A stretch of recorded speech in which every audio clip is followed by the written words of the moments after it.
Step back in time. Now let's step back in time and explore the environment in which our elderly population may have been raised. The cultural understanding of women's bodies is very important to understanding how women themselves may relate to their bodies, their own bodies, and sexuality.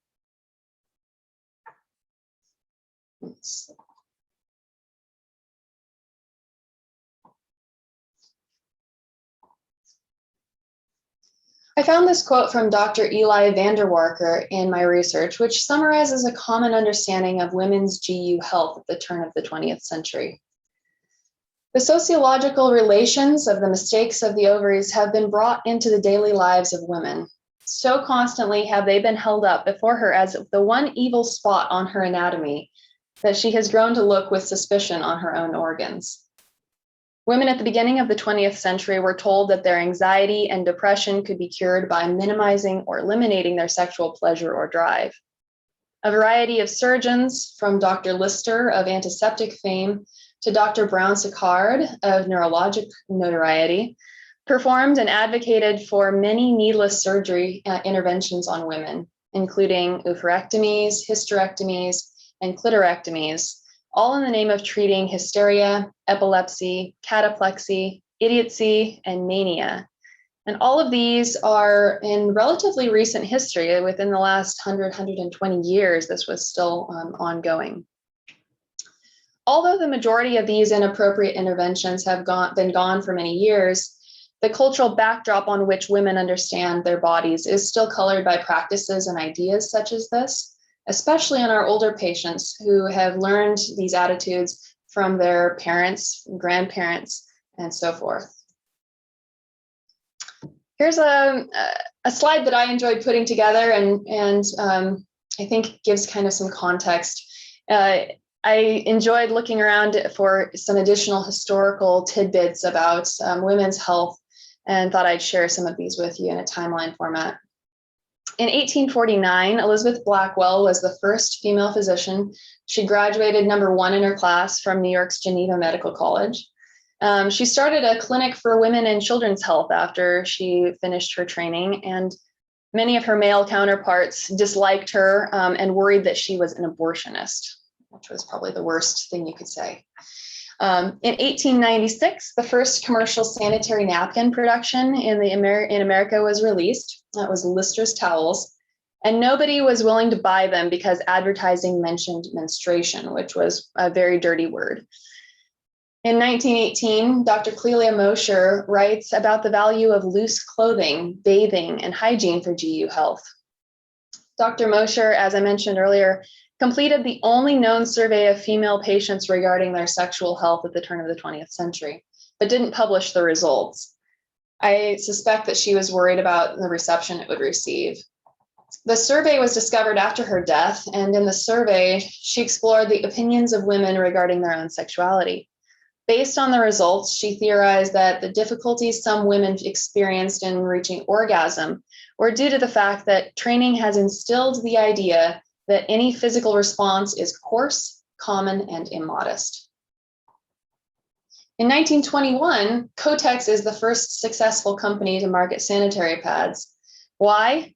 Because women were allowed to put money into a container without speaking to a clerk, take a box from a stack on a corner distant to the clerk.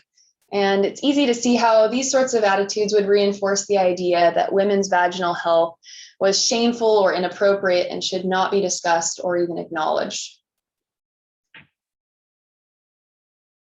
And the relevance of that to a geriatric woman's health may not be direct. I mean, we, as I mentioned, menstruation and these sorts of things, we're generally dealing with postmenopausal women, but I think it kind of gives the background of what environment these women may have grown up or understood their sexuality and their GU health from during their time frame growing up.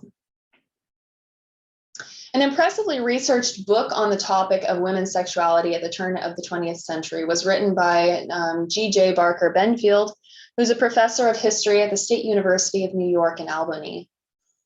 He wrote, all of women's troubles stemmed from her physiology.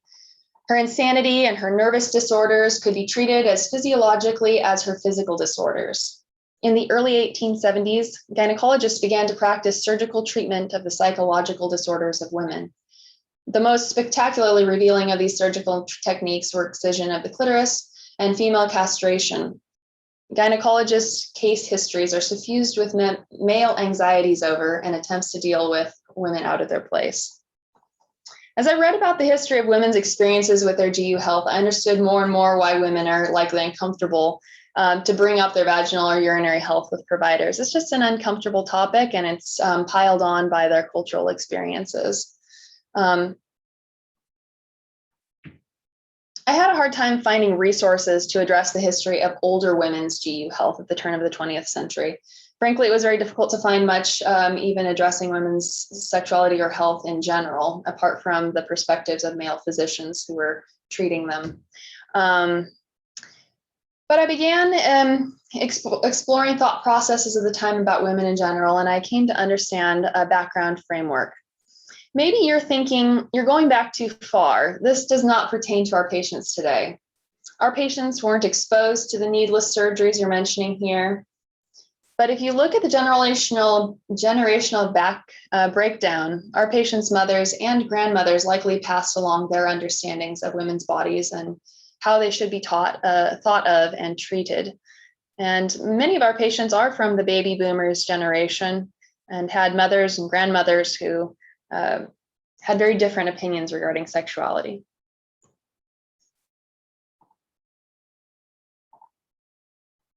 Let's, now that we've built a framework in which to discuss our patients' health, let's move on and talk about pathologies that we may encounter in the clinic or in the hospital.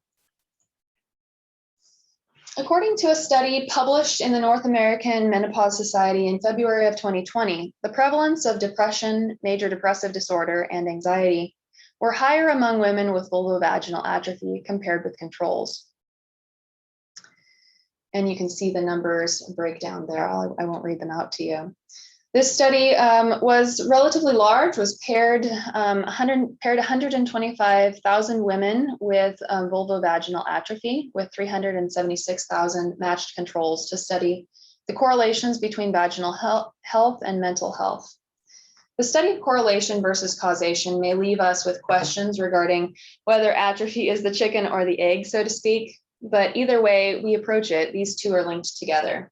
This should prompt us to keep both in mind when we are speaking to our female patients.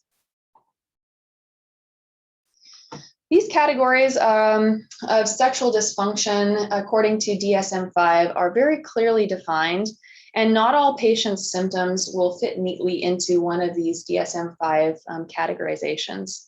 Don't let this deter you from thinking through and discussing concerns with your patients. Sexual problems should not be a normal part of aging and should be assessed and treated appropriately if possible. In a study by Dr. Lindau, who is a prominent gynecologist and geriatrician and does a lot of research on this topic, she published a report in 2007 speaking on the prevalence of sexual activity behaviors and problems in a national probability sample of 3,000 US adults. This was about half and half men and women.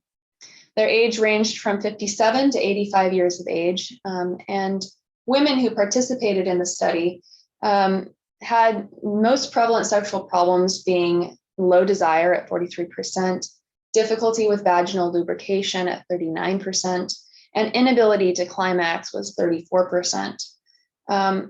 Depending on your perspectives, these numbers may be lower than you are anticipating, but still, if we're looking at more than a third of our patient population experiencing these difficulties, it's something that we should likely be paying more close attention to. According to their findings, the prevalence of sexual activity declined with age, and with women overall being significantly less likely than men at all ages to report sexual activity. This is not surprising to me or probably to anyone listening. Bodies change as time passes, but I thought the discrepancy between men and women was interesting. Among respondents who were sexually active, about half of both men and women reported at least one bothersome sexual problem. So 50% is a strong number for us. Let's talk about overall health and sex. It was also notable from this study that men and women who rated their health as being poor were less likely to be sexually active. And among respondents who were sexually active of that group of poorer health, they were more likely to report sexual dysfunction. So in order to consider or address sexual or GU dysfunction in our patient population, we have to consider it in the context of their generalized medical conditions. A very interesting finding from this study for me was that the cohort of greater than 3,000 people, all of whom were older than 57, only 38% of men and 22% of women reported having discussed sex with a physician since the age of 50 years. Do you think that if you think about this from the perspective of how many women going through changes related to menopause are probably being very quiet about it, it suggests an inordinate number of women suffering GU dysfunction from vaginal atrophy or other changes in silence, not feeling comfortable to discuss it with their providers.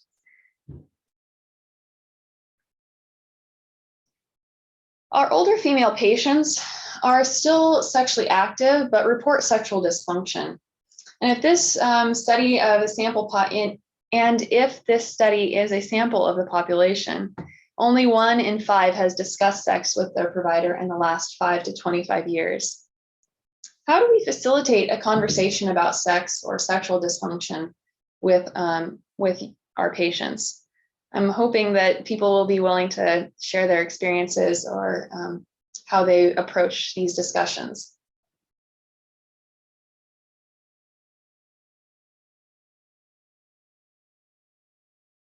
I'll just open it up if anyone wants to unmute or share a tidbit or a story with us.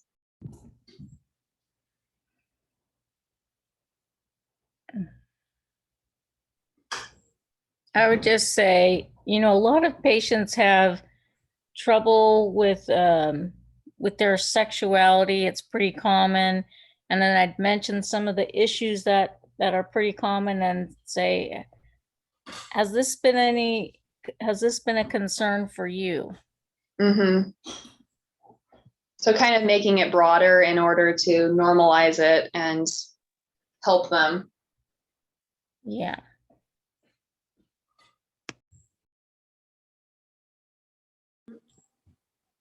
Angela typed in the chat. I don't know if Angela can unmute. Yeah, I can unmute.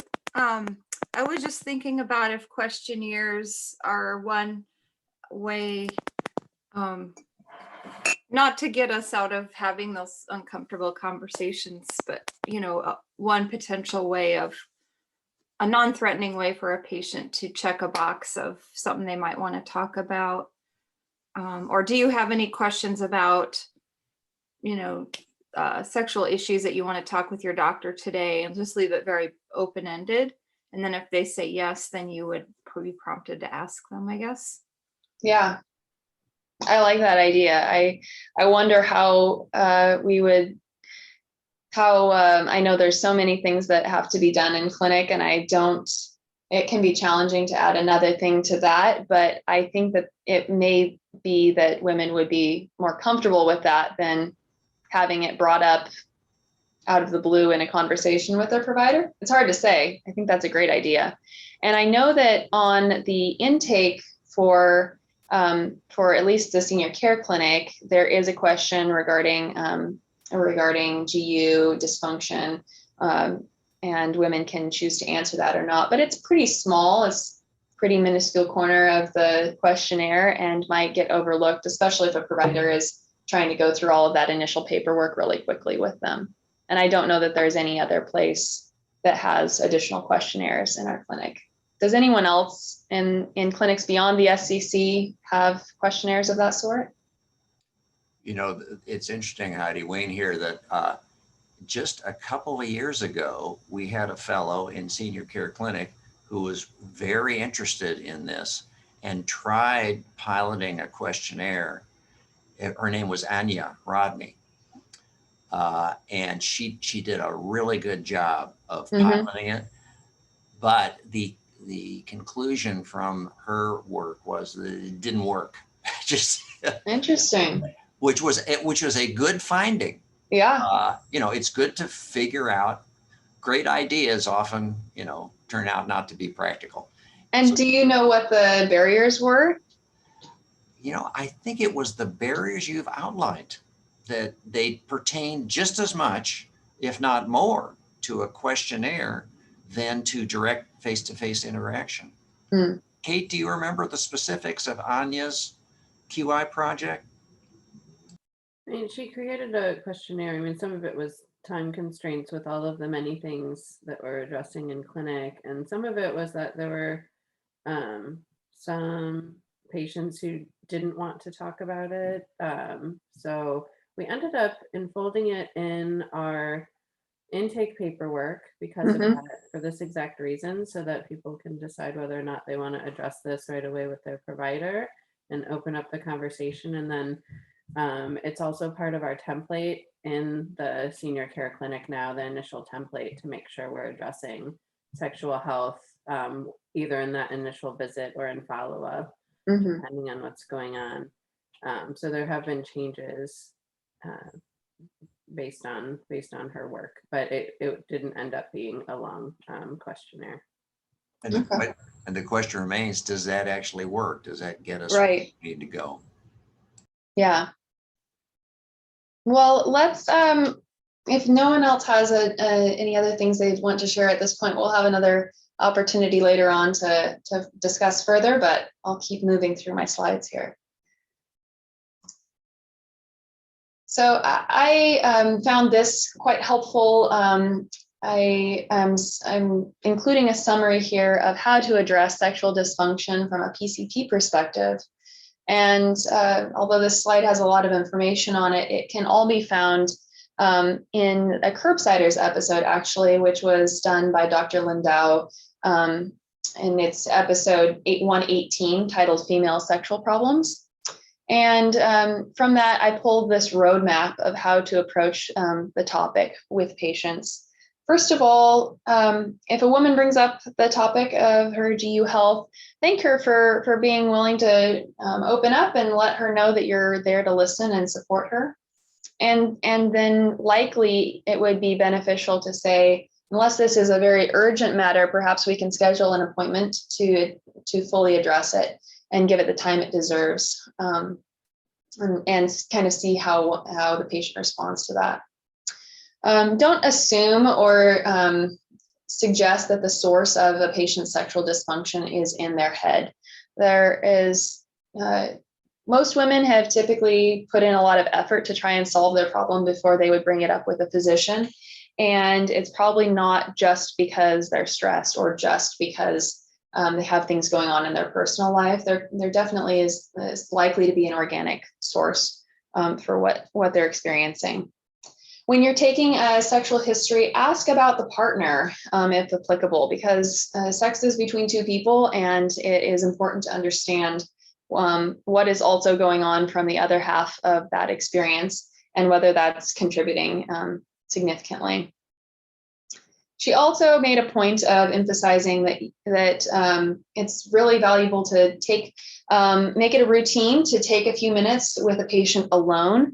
Just tell them, this is my normal routine, so that it normalizes it, and ask whoever is visiting with them to step out of the room for just a few minutes. Gives you an opportunity to check in whether they're feeling safe, whether they have any concerns at the home, and check if they're comfortable discussing this in front of whoever is attending the visit with them.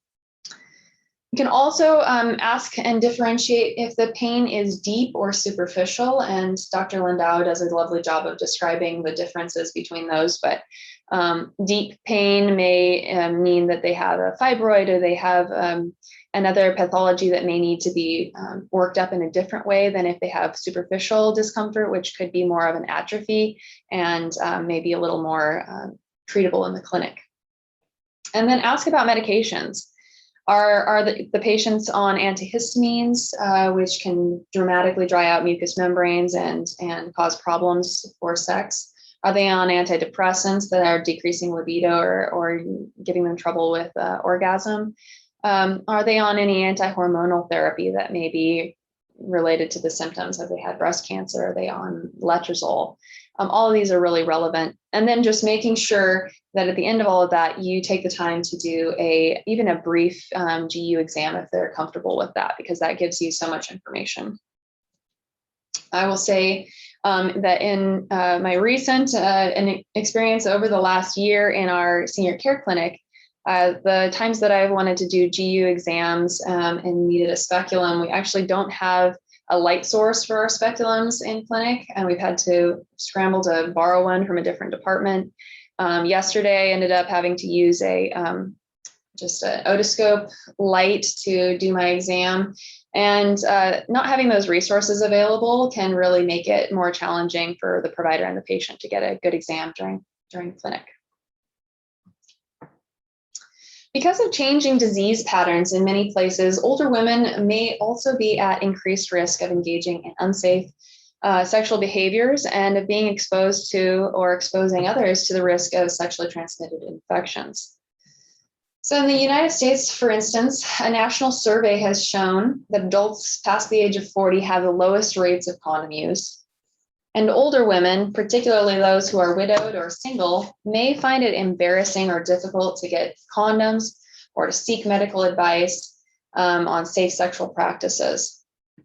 Some of this mentality may even stem from what they were taught as young women by their mothers, harkening back to our imperfect history in medicine and sexuality.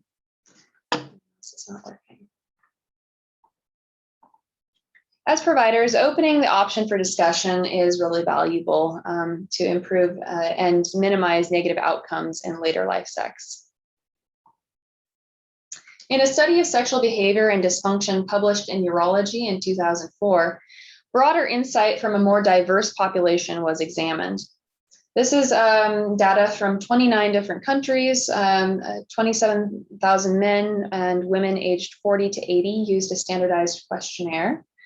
And the mean age of participants was their mid-50s.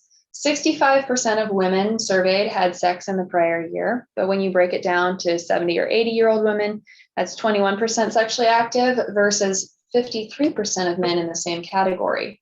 Whether this is due to the males in that same age group having younger female partners or, the details of that is unclear to me. But it was an interesting differentiation. Complaints were similar to the Lindau study, including lack of sexual interest, inability to reach orgasm, and lubrication difficulties among the women. In this survey, 39% of women reported at least one sexual dysfunction, as compared with 50% in Lindau's US sample population. Difference may be explained in part by differing attitudes towards discussing sex or sexual dysfunction in different parts of the world. Here's a graph from the global study, which differentiates age groups and their respective experiences with sexual dysfunction. The trend towards declining sexual interest with increasing age is not unexpected, but I do want to highlight the dramatic increase in differences with lubrication as women age. Specifically the jump from the 40 to 50-year-old range to the 50 to 60-year-old range.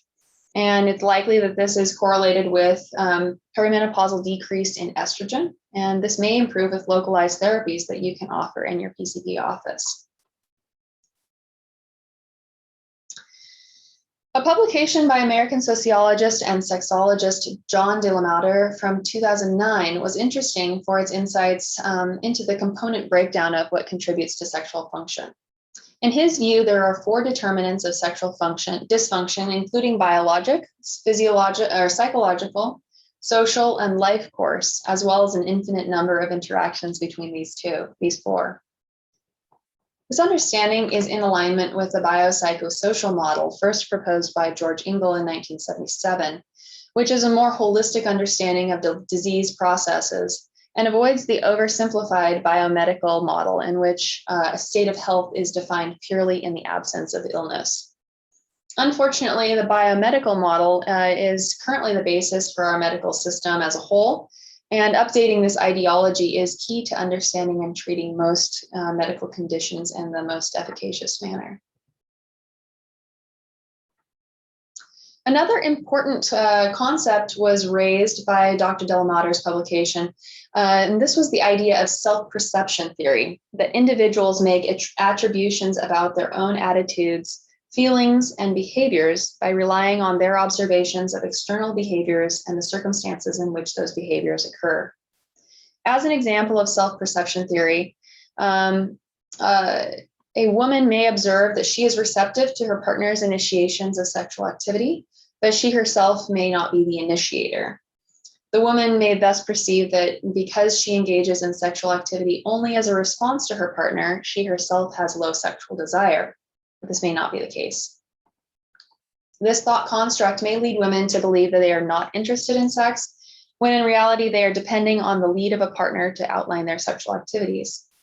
As Lindau points out in one of her studies of older women in the US, among all respondents with a spousal or other intimate relationship who have been sexually inactive for 3 months or longer, the most commonly reported reason for sexual inactivity was the male partner's physical health. I think that's a really important thing to keep in mind, that often the male partner their health may be dictating the sex life of a woman. So another talking point opportunity for people to share their experiences. I would love to hear stories of patient interactions that you've had discussing or addressing sexuality in clinic. Have you had any patients who've been willing to open up? And if so, what have been their concerns or your experiences talking with them?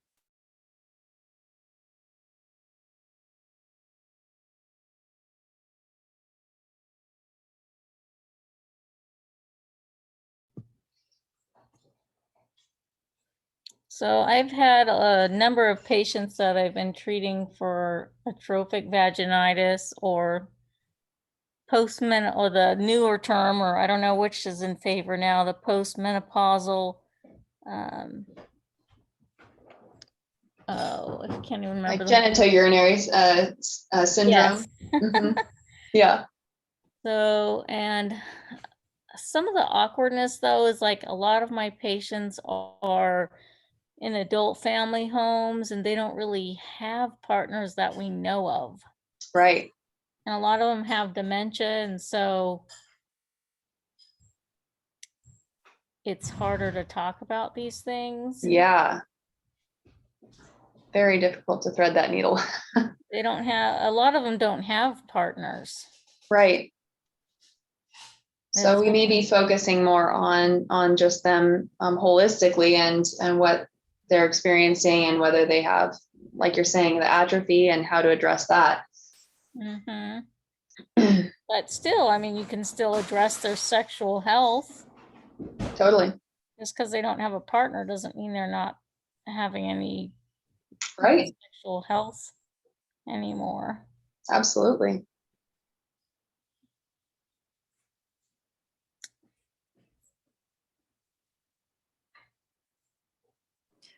Heidi, this is Uru. Thanks so much for speaking about this topic. Yeah. I think one thing which I try to do with my patients, which you were discussing, is really there's such a sense of normalization on their end that, oh, this is just something that I thought that I had to live with.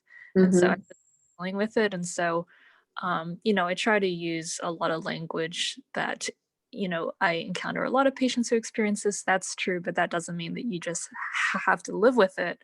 And these are some strategies that we can try. Though I definitely feel that there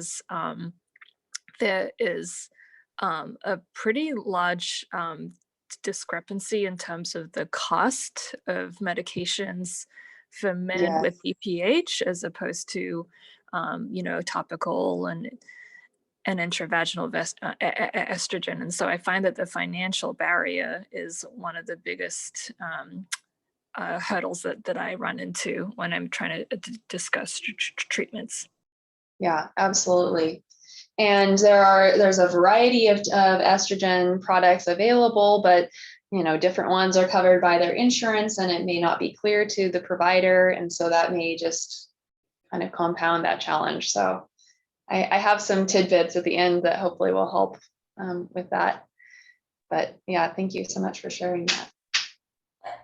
Sometimes I use that E-string, and it's pretty expensive. Yeah. The round estrogen ring. Mm-hmm. Yep. But a lot of times, if you do the prior authorization, and just write why, right, some people actually cover it. Yeah, I think it's becoming more broadly covered by insurance, and I will just say this up front that I learned from the urogynecology team up at Montlake that just even if patients don't have clear-cut atrophic vaginitis, if they're having any sort of symptoms, that they add that to their chart, their problem list in order to use that. And it's very good at helping to get the estrogen covered, to have that diagnosis on their chart. They have mobility issues and they're difficult to reposition and stuff. Sometimes, the topical vaginal estrogen just doesn't work as well. Mm-hmm. Mm-hmm. So, and a lot of times I talk about sexual health issues in the context of people having a lot of urinary tract infections. Mm-hmm. Absolutely. Or if they have a lot of irritative voiding symptoms or just irritation symptoms. Yes. Yeah. I'll just say, hey, this could be a problem. This is why. If you have less estrogen, you're going to have less lactobacilluses. Pretty much when estrogen leaves the house, this type of bacteria decreases and it lowers the pH, which actually you're doing a great job. You're literally reading off my slides for the next section here. Oh, so then, that's wonderful. I love that you're explaining the that process a little bit, not in too much detail, but then I say, it may be beneficial if we try this and see how it works. Right. That's perfect. Yeah.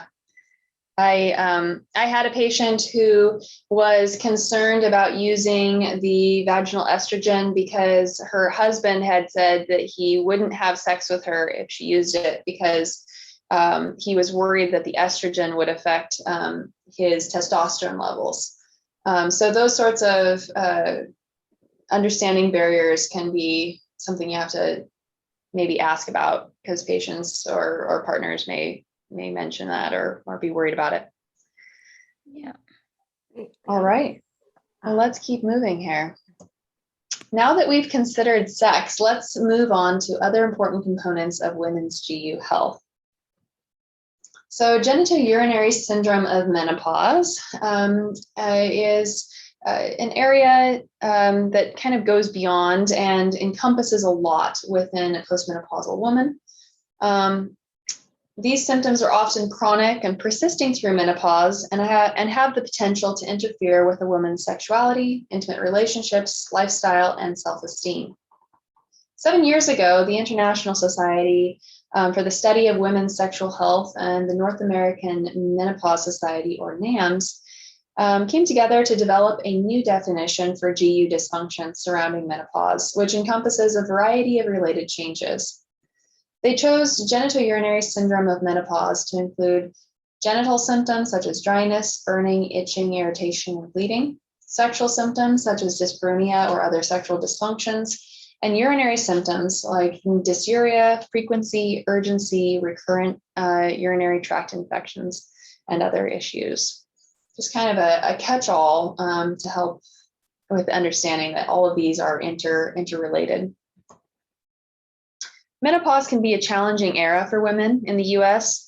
The average age of menopause is 51. Women may experience a wide array of symptoms, which I'm sure none of us are strangers to. In a way, it's as though a woman is shedding her part of her life experience and embracing a new phase of life in the changed body.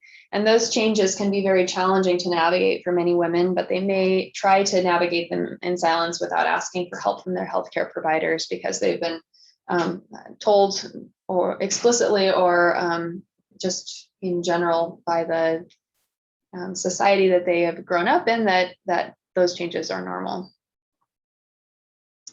Let's talk about specifics. Some of the most common etiologies for women's symptoms include atrophic vaginitis, urinary tract infections, urinary incontinence, and bladder pain syndrome or interstitial cystitis.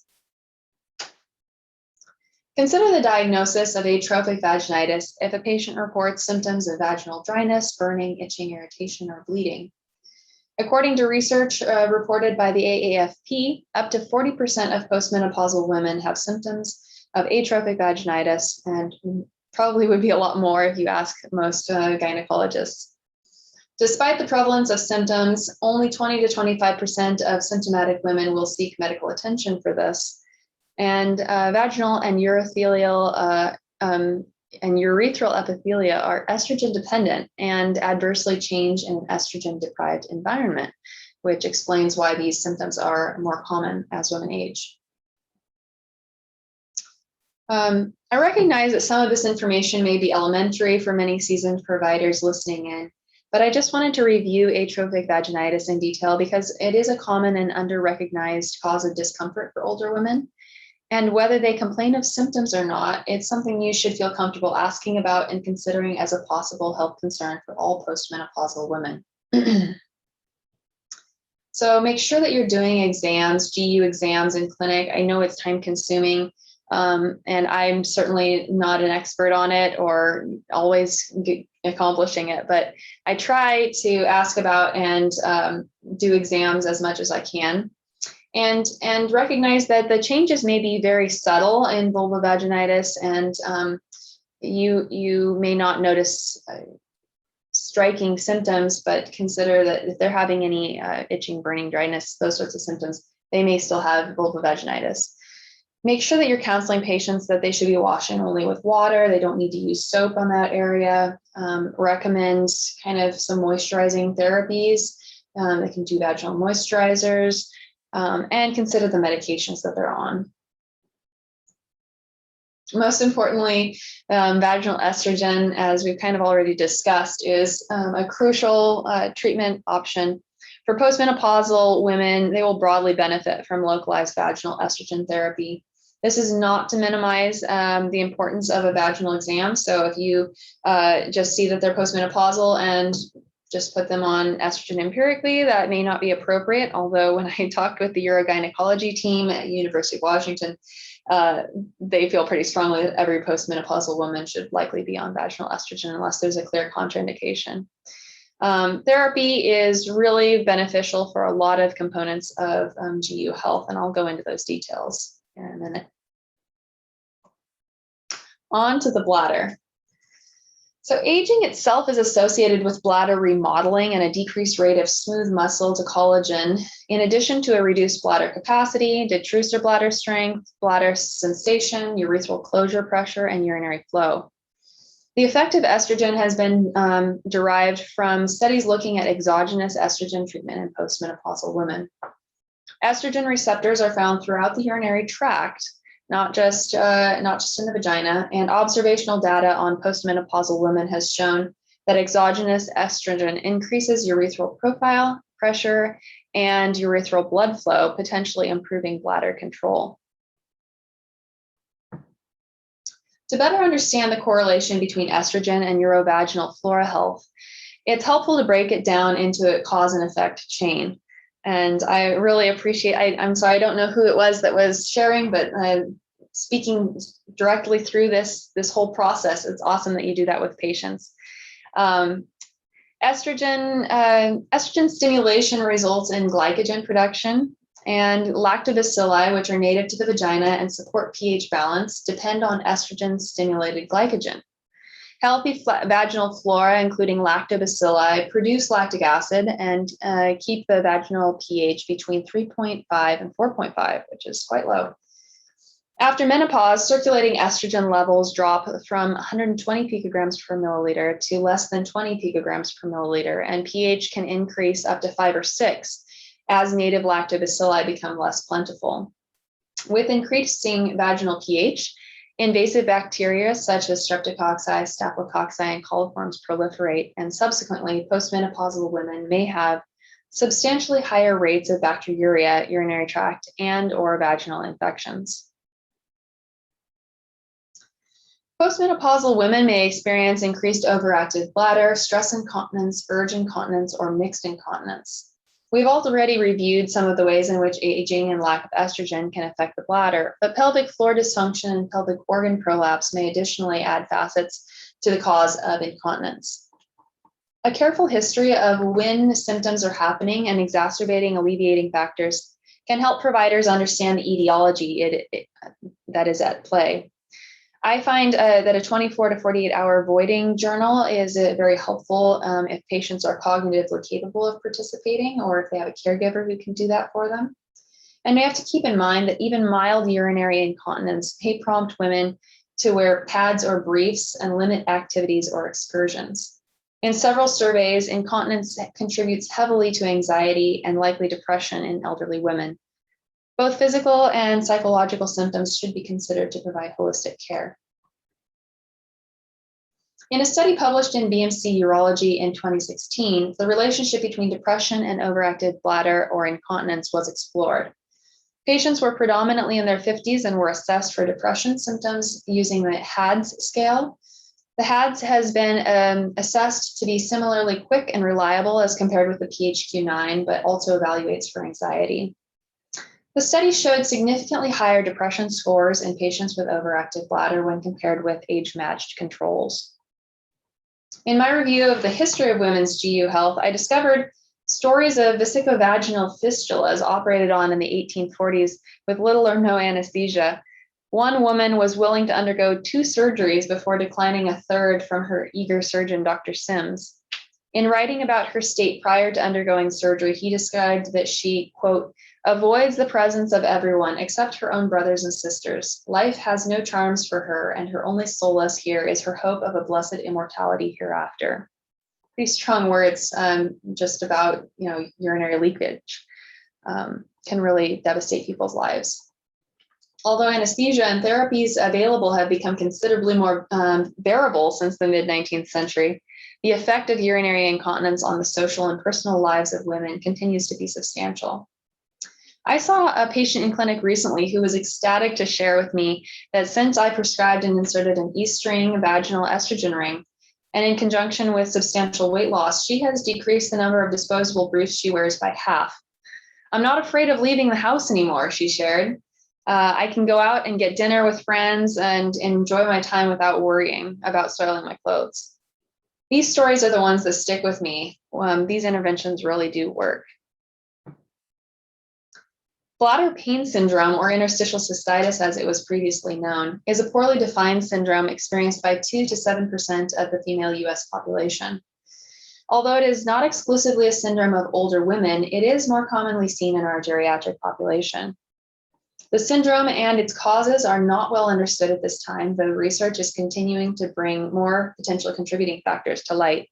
Women with BPH experience symptoms of pain, often accompanied by pressure with minimal bladder filling, frequency, urgency, and dyspareunia. It can be difficult to differentiate this syndrome from genitourinary syndrome of menopause, though patients may be more symptomatic and may have more pain. I think it's likely that GSM and BPS are 2 data points on a continuum related to menopausal changes. As with most GU concerns, this may be improved with localized estrogen therapy. A very insightful review by Bide et al. Was published last summer. The review tackled the amorphous topic of bladder pain syndrome and recurrent UTI in the context of our ever-expanding knowledge of the urinary microbiome and its association with menopause.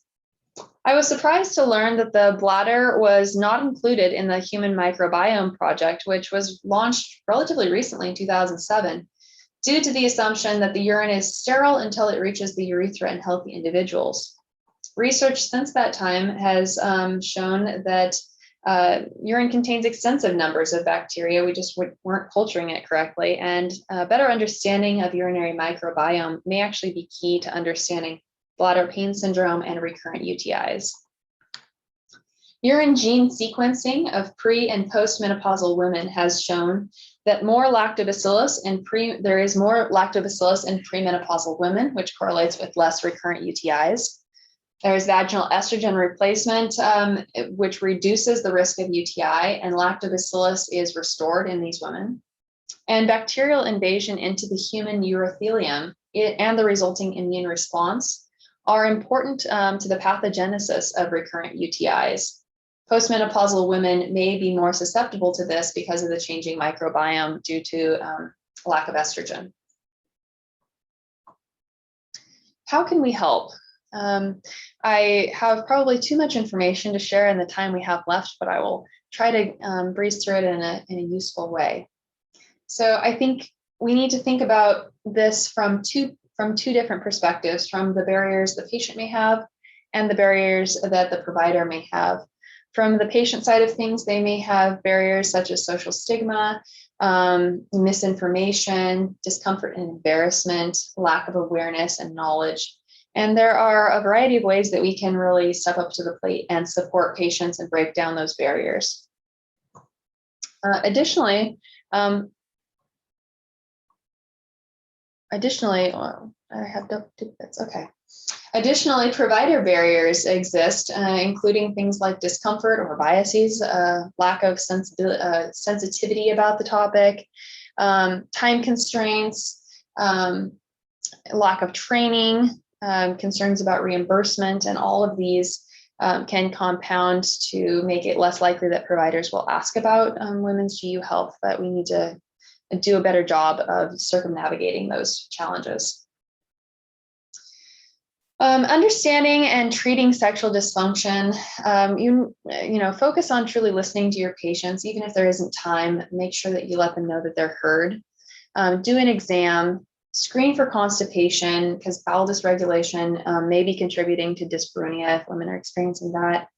Offer patients a referral to pelvic floor PT, which can be really a valuable tool in addressing symptoms. And seek out more learning resources for yourself and for the patient. I highly recommend Curbsiders episode 118 by Dr. Lindau, addressing female sexual problems. And then she actually has developed with her team a website called womenlab.org, which is really an incredible website that puts together information from scientists, doctors, therapists, patients, and partners, just to basically spread truths about sex and address concerns that women may have with menopause, cancer, health, heart disease, recovering sexual function after cancer. All of these are really addressed in depth on this website, so I encourage you to check out womenlab.org. Make or steal a dot phrase.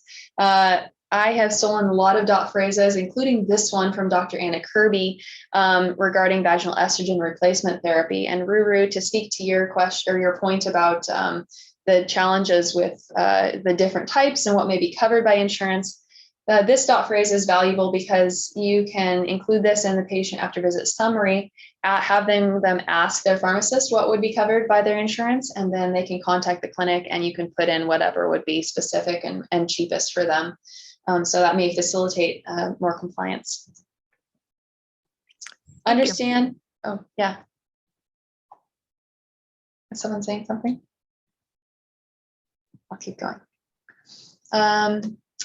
So treat atrophic vaginitis, and don't be afraid of estrogen therapy. The ACOG position statement from 2020 says, data does not show an increased risk of cancer recurrence among women currently undergoing therapy for breast cancer or those with a personal history of breast cancer who use estrogen for urogenital symptoms. This is the only exclusion to this would be women who are on SERMs, such as letrozole. And even in those, some exceptions may be made in conjunction with working with the oncologist. So do not be afraid to use localized estrogen in women. It is extremely safe and can really benefit their quality of life. Understand and treat bladder dysfunction, focus on what we can do to improve their symptoms, and refer to pelvic floor PT if necessary. If these are ineffective, consider medications. Ideally, you would want to start with the least problematic medication, mirabegron if possible, but then you can move to muscarinic antagonists like oxybutynin if you need to, keeping in mind their side effect profile. Additional options may include percutaneous tibial nerve stimulation, which is some crazy voodoo I've gotten to observe in the UW Urogynecology Clinic, and interstim, Botox injections, or assessment for possible surgical interventions may even be appropriate for our patients. Perfect. So thank you so much for listening, participating today, and sharing your experiences. I'd be happy to talk for a few minutes if anyone has any questions or would like to share anything.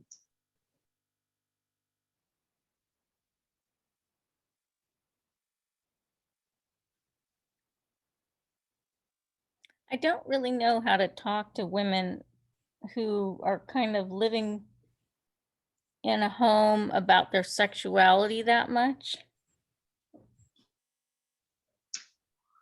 Yeah, I think that can be challenging, and there may.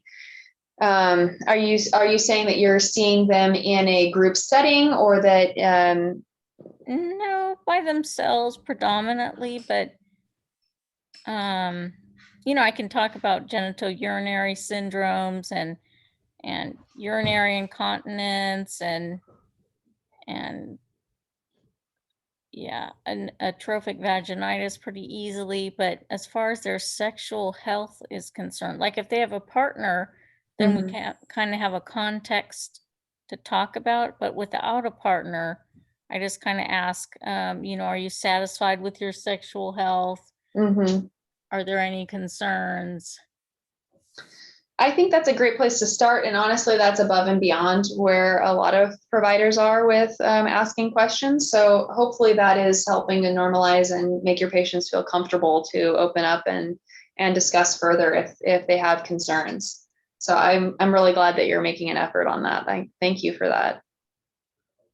A lot of times people don't really respond very much though. They're like, well, I don't really have a partner. Right. Yeah. And sometimes that's all they say. Right. And that, I think a lot of our older patients, that's their understanding of sexuality is often just predominantly in the context of a partner. So perhaps probing a little more, asking a bit more about that, but there's only so much we can do. We give options, we give availability to discuss and try to open those doors. But if people aren't comfortable with it, they're entitled to that.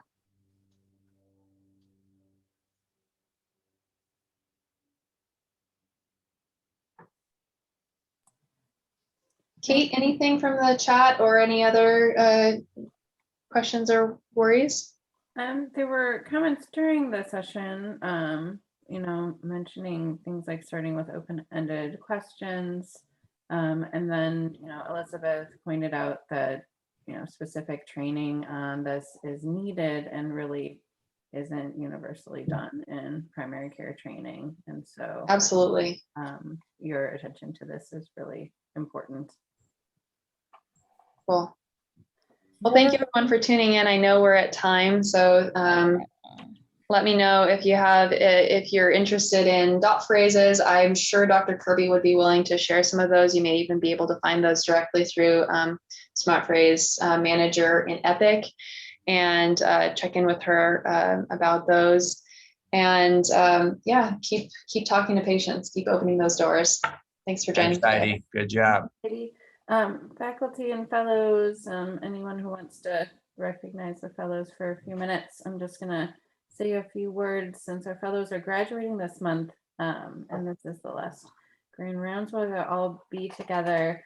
We have Heidi Reich and Tatjana McElvain and Gianna O'Hara, who are graduating this month, and Sam will be staying on with us for a few months because she started a few months late, so we don't have to say goodbye or see you later to her quite yet.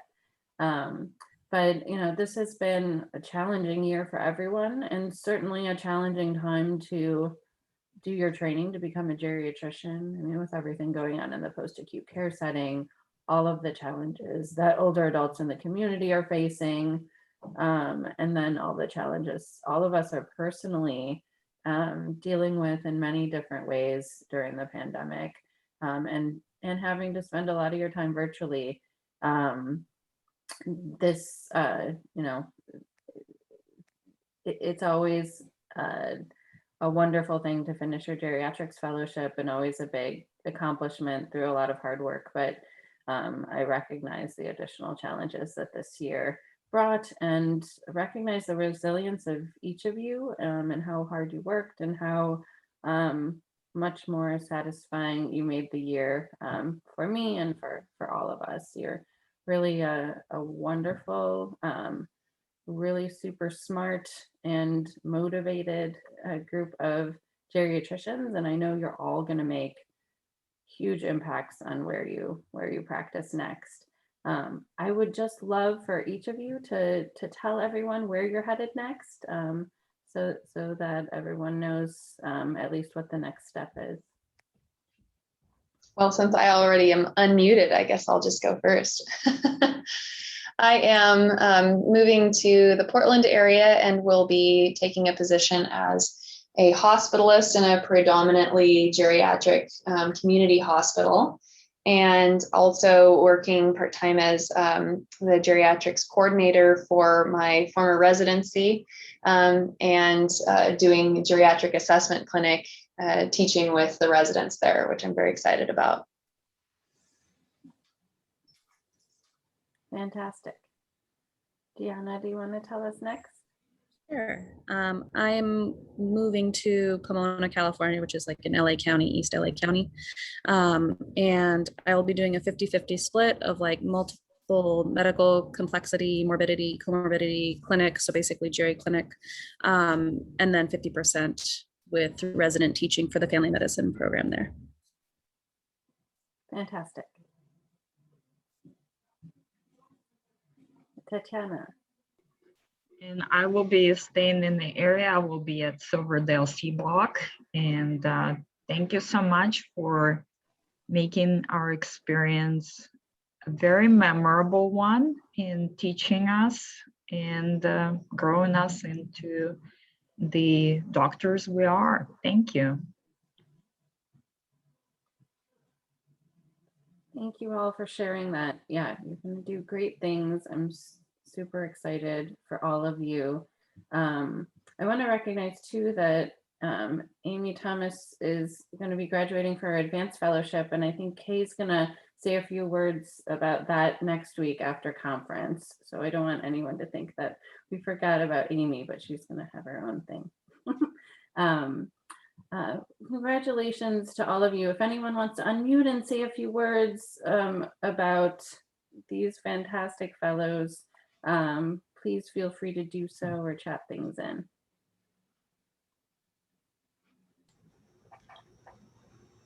Really enjoyed having you all. You did great, and look forward to staying in touch. Don't forget about us, okay?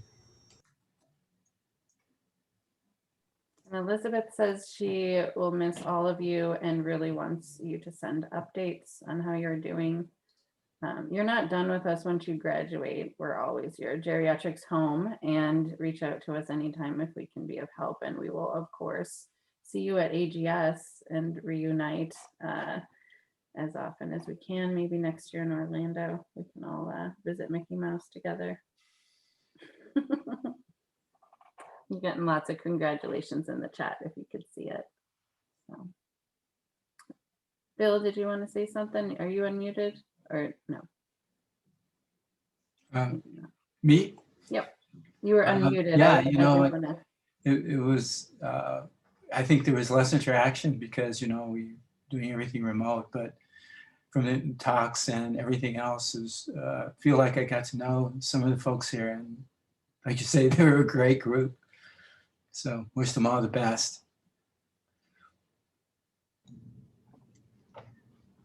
I wanted to say follow along the same lines and say that it was a very challenging year with all of the COVID restrictions, and I just really appreciate how all of you adapted and accepted all of the challenges we threw at you, or the institutions threw at you, rather. And it was great working with you, and I think all of you will do really great.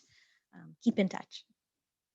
I might stealthily follow Tatiana because she's not leaving us. But. Not so stealth now, Sarah. I mean, not even really stealth. I'm going to send her Bremerton consults and, you know, transfers of care and all of that. I already talked to her about a few, I think.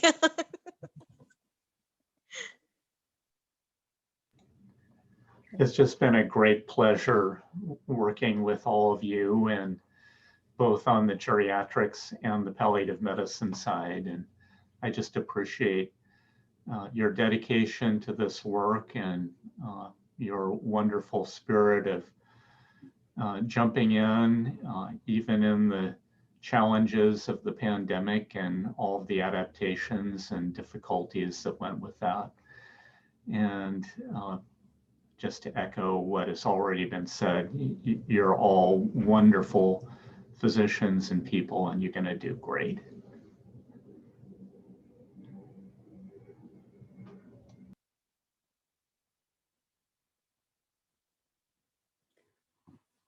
Well, thank you everyone for sharing those words. Shanitra, I don't know if you're able to unmute.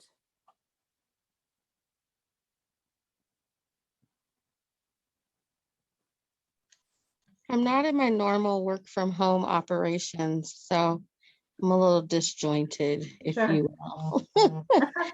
But the fellows know, I just think the world of them. I'm in office, so I'm masked up. But I just think the world of them. I have enjoyed getting to know you all from day one, and it's been an honor and a true gift to be able to navigate this year alongside you all and support you.